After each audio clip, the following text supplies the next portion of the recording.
இருள் ஒளி மனம் ஜலிலே இரங்கலில் இறங்காமல் உலாவிடும் தென்குருவே வழியே துணையே சரணம் சரணம் அருவே உயிரே சரணம் உயிரே சரணம் சரணம் உயிரே சரணம் உயிரே சரணம். வணக்கம்.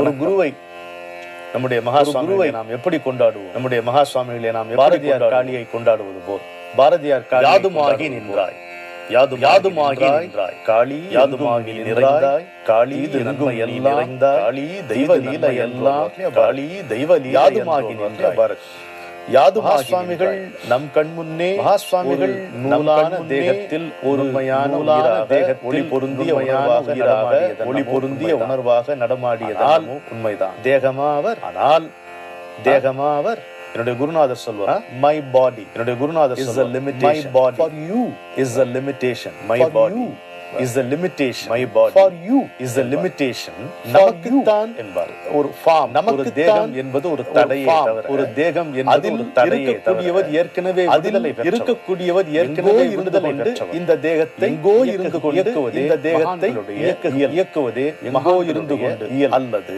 எங்கோ எங்கெங்கும் இருந்து கொண்டு எல்லாவற்றிலும் நிற்கமர நிறைந்து கொண்டு எல்லாவற்றிலும் அப்படியே நிறைந்து கொண்டு இப்போது ஒரு காரியத்திற்காக இப்போது நம்முடைய காரியத்திற்காக இந்த நம்முடைய நலன் கருதி வசிக்கின்ற இந்த தேகத்தையும் மகான்களுக்கு கைவரும் மகான்களுக்கு கைவந்த ஒரு கலை நடத்தி கொண்டு வருகிறார். அப்படித்தான் அதனால்தான் அவர் யாதுமாகி அதனால்தான் அவர் யாதுமாகி நின்றாய் என்று அவரை சின்ன நிகழ்ச்சியின் மூலம் இதை பார்ப்போம். ஒரு சின்ன நிகழ்ச்சியின் மூலம் இதை ஒரு முறை அவருக்கு உதட்டுல புண் வந்து விட்டது. அவருக்கு உதட்டுல புண் கடுமையான புண், ரொம்ப கடுமையான சாப்பிட மாட்டார். உங்களுக்கு தெரிந்ததா?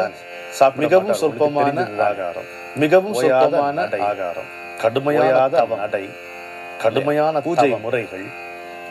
பூஜை யார் யாரோ வந்து செல்வார்கள், அவர்களை யார் யாரோ வந்து செல்வார்கள், அவர்களுக்கெல்லாம் பொறுமையாக அன்பாக அவருடைய கேள்விகளை ஓய்வே கிடையாது கூற வேண்டும். ஓய்வு கிடைக்கின்ற நேரத்தில் மிக குறைவான ஓய்வு கிடைக்கின்ற நேரத்தில் மிக குறைவான தூக்கம். இப்படி 24 மணி நேரத்திலே ஒரு 24 மணி நேரம் 72 மணி நேரம் மனிதர் செலவழித்து 72 மணி நேரம் வாழ்க்கை எப்படி செலவழித்து கடல் வாழ்கின்ற வாழ்க்கை எப்படி இதற்கெல்லாம் மேல கடல் தவக்கணல் இதற்கெல்லாம் மேலாக தம சூடு உதடெல்லாம் ஒரு சூடு புண்ணாகிவிட்டது. உதடெல்லாம் அணுக்க தொண்டர்கள் பார்க்கிறார்கள்.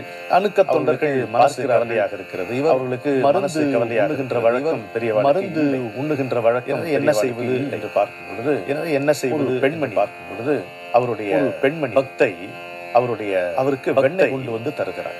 கடையில வாங்கின வெண்ணெய் எடுப்பாரா தருகிறார். கடையில வாங்கின வெண்ணெய் எடுப்பாரா? பசுமாட்டில் கறந்த பாலை எடுத்து பசுமாட்டில் மிகவும் ஆச்சாலை எடுத்து வடியாக மிகவும் ஆச்சாரமும் வடியாக சிரத்தையுமாக அவருக்கு பக்தியும் சிரத்தையும் வெண்ணெய் தயாரித்துக் கொண்டு அவருக்கு அதை வெண்ணெய் தயாரித்துக் கொண்டு வந்து அதை அவர் புன்முறவலோடு அந்த வெண்ணெயை அவர் புன்முறவலோடு அந்த வெண்ணெயை வாங்கி கொண்டு அதை அவர் வாங்கி கொண்டு தடவி கொள்ள வேண்டும். அதை அந்த தருணத்தில் இதுதான் இந்த ஒரு பிஞ்சு கரம் அப்படி நீளுகிறது. ஒரு பிஞ்சு கரம் அப்படி நீளுவா எனக்கு அப்படின்னு பெரியவா எனக்கு குழந்தை ஒரு ஆண் குழந்தை ஒரு சின்ன குழந்தைய ஒரு ஆண் குழந்தை விரல் கொண்ட பிஞ்சு கரத்தை 5 விரல் கொண்ட பிஞ்சு கரத்தை அப்படி அவர் முன்னே நீட்டி கேட்கிறார். எனக்கு மிக மகிழ்ச்சியோடு மனமும் மிக மகிழ்ச்சியோடு தாமதிக்காமல் அந்த வெண்ணெய் ஒரு கணமும் தாமதிக்காமல் அந்த வெண்ணெய் அப்படியே தூக்கி அந்த குழந்தையிடம் சுற்றி இருந்தவர்களுக்கு ஏமாற்றம் இருந்தவர்களுக்கு அவரை யாரும் தடுக்க முடியாது. அவரை யாரும் தடுக்க முடியாது. மழையை நிறுத்தி அவரை போய் சொல்ல முடியுமா? மழையை நிறுத்த கட்டளையிட்டும் வராது, கை சொடுக்கு கட்டளையிட்டும் வராது, கை சொடுக்கு. அதுபோல் இந்த கருணை உடனே அந்த அதுபோல் இந்த கருணை உடனே அந்த குழந்தையிடம் அதை கொடுத்து விட்டு அந்த அம்மாளுக்கும் வருத்தம். அந்த அம்மா குழந்தை அதை வாங்கி கொண்டு மிக மிக அந்த குழந்தை அதை வாங்கி கொண்டு மிக மிக விளையாடி மகிழ்ச்சியோடு குதூகலத்தோடு துள்ளி விளையாடி பார்த்தவர்கள் என்ன பெரியவா உங்களுக்கு பார்த்தவர்கள் என்ன பெரியவா உங்களுக்கு அந்த அம்மா கொண்டுள்ள போயிட்டார். தொட்டு புண்ணு இருக்கு. மறுநாள் பார்க்கும் பொழுது அவருடைய உதட்டிலே இந்த மறுநாள் பார்க்கும் பொழுது அவருடைய உதட்டிலே இந்த புண் இல்லை. கேட்கும் பொழுது புன்முறுவலோடு கேட்கும் பொழுது புன்முறுவலோடு வெண்ணையை வாங்கிட்டு போயிட்டானேடா கண்ணா சரி வெண்ணையை வாங்கிட்டு போயிட்டானேடா சரியா நீங்க வந்து கண்ணனா இந்த பிரச்சனை இந்த ஆராய்ச்சியில கண்ணனா இந்த பிரச்சனை இந்த ஆராய்ச்சியில let us not mystify things. நமக்கு ஒரு தேவை என்று நாம் கேட்காமல் தேவை என்று நாம் கேட்காமல் நமக்கு ஒரு தேவை அதை நாம் கேட்க தேவை, மற்றவர்கள் அதை நாம் தேவை என்று நினைத்துக் கொள்ளுகிறார்கள். மற்றவர்கள் இவருக்கு தேவையை நிறைவேற்ற ஒரு அம்மா தேவையை நிறைவேற்ற ஒரு அம்மா பக்தியோட சிரத்தையோடு அதை நிறைவேற்றிக் கொள்ளுகின்ற தருணத்தில் அதை நிறைவேற்றிக் கொள்ளுகின்ற தருணத்தோ அது இன்னொருவருக்கு எது நமக்கு வழங்கப்பட்டதோ அது இன்னொருவருக்கு தேவையாக இருக்கிறது என்று கை நீட்டப்படுகிறது. உடனே மனம் வந்து கொடுத்து விட்டால் நம்முடைய குறையும் தீர்ந்து போய்விட்டால் என்பதை நம்முடைய குறையும் இந்த நிகழ்ச்சி என்பதை இந்த நிகழ்ச்சி